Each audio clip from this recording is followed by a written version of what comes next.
24-year-old Daniel Lopez had just been released from police custody moments before being executed a short distance away from his residence on Farbers Road Extension. In my mind, I come home and I say, well, I want to stay up till 9 o'clock and I'm going to pick up my son. But I had to check the time for say minutes to 8 come for start work.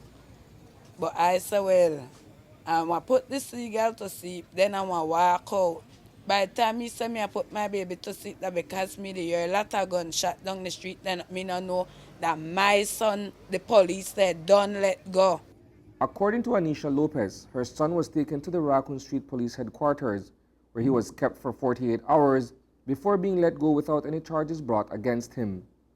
The young Stevedore was picked up from his home and detained on Friday night in connection with a shooting incident that happened sometime before.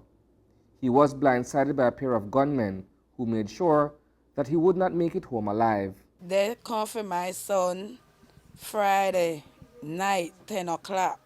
And they said that how they carry my son from a PI, or how they usually call it when shooting happen.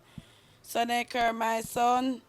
When I got to check my son 2 different times, the last time when I checked my son was Sunday, 11 o'clock. Got carry food, water, only that they accept water of their food. When I carry that, the man say, the same hours where your son come in, your son will come out.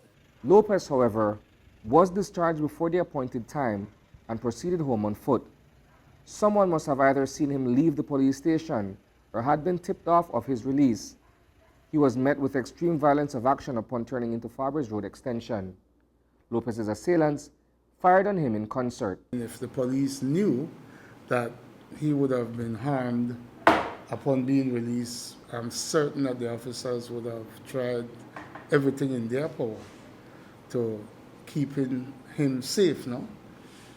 It's very sad that the family feels this way.